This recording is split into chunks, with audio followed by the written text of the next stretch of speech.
Lillian Guerra of UF brought Dr. Torres Cuevas here on a visit and brought him and introduced him to me. And he laid out a vision for wanting to digitize as much of the unique material held in the National Library, the Cuban material held in the National Library, as possible for worldwide public access. And the challenge was the vastness of his collection. And he felt that if he had a partner here in the United States, there were two things we could do.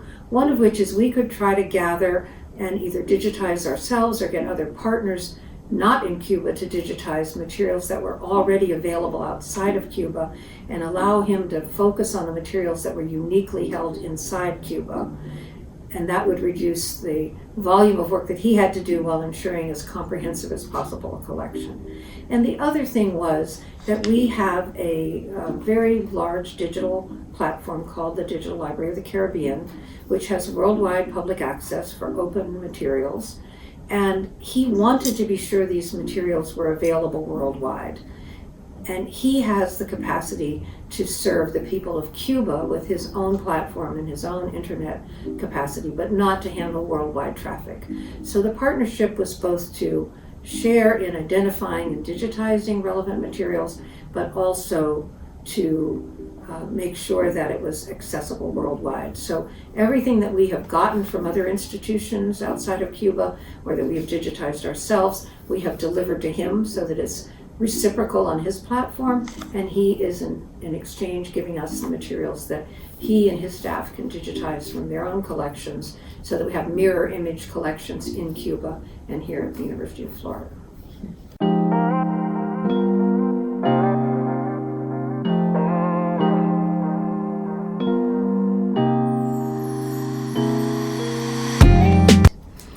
So libraries, of course, catalog their holdings as a way both to maintain control of them, but to make people aware of what they have so they can readily locate materials. And he had a digital catalog that was accessible within the library, but was not accessible worldwide. And he asked us if there was a way for us to take his records and make them available in a service called WorldCat, that is publicly available and has cataloging records from many, many libraries throughout the world. And we were able to do that. We brought back copies of his digital records, and the company that operates WorldCat, OCLC, converted them all and loaded them.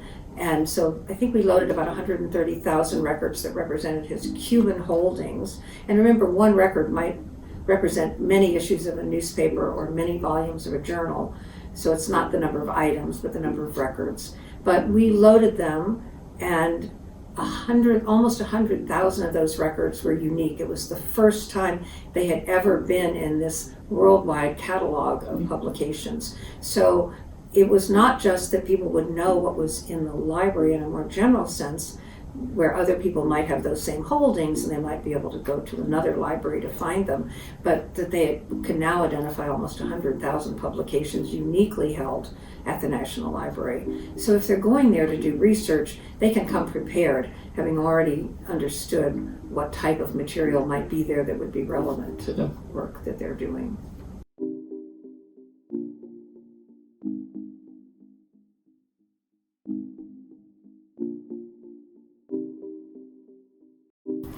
So we recently created a pamphlet in both Spanish and English that we call Celebrating Cuba, which is the name we've given to the digital collection. And what it does is it summarizes all the different sets of information that we have digitized. So we have monographs, we have journals, we have newspapers, we have maps, we have legal materials, we have government documents both from Cuba and from United States government documents about Cuba, which show a lot of insight into the tumultuous relationship that we've had with Cuba through the centuries. And one of the other collections is a collection of Judaica from the major synagogue in Havana.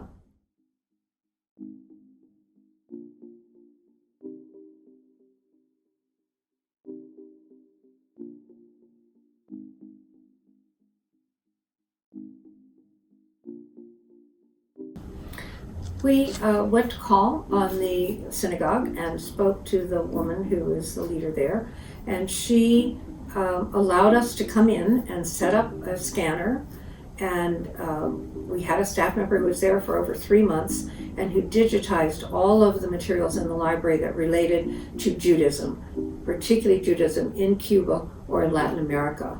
And we left a digital set for them, and we brought a digital set back here, and those are also available in this digital collection celebrating Cuba that we host here at the University of Florida. So there's now thousands of documents that really document some of this history of Jews in Cuba, including a really interesting set of pamphlets that were developed by one organization that was housed in the synagogue that was trying in the late 80s to communicate with the people of Cuba that they were Jews who were also Cubans, not Jews who happened to live in Cuba, but Cubans who happened to be Jewish. And so they were the originators of this series of pamphlets, and we have that entire series of pamphlets as part of the collection.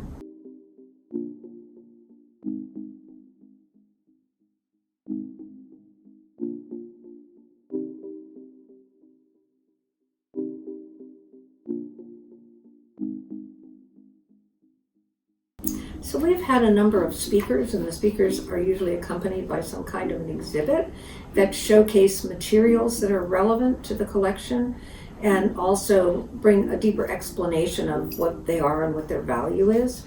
And so, for example, we have published 2 books and have a third one in process for a Cuban scholar named Emilio Cueto.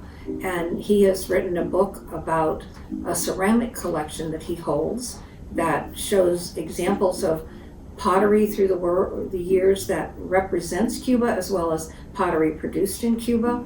And he brought his pieces here, and we had a large exhibit, and he did a presentation, and that's all been recorded. So it was wonderful that people could come here and see it, and the book becomes in effect like an exhibit catalog, so there's a memorial of it.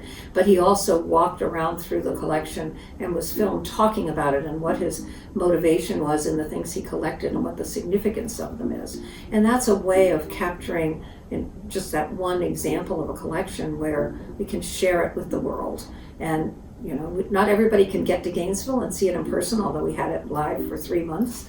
But nevertheless, it's a way now for people in Cuba. He's gone back and made presentations about it now in Cuba, shared his book in Cuba.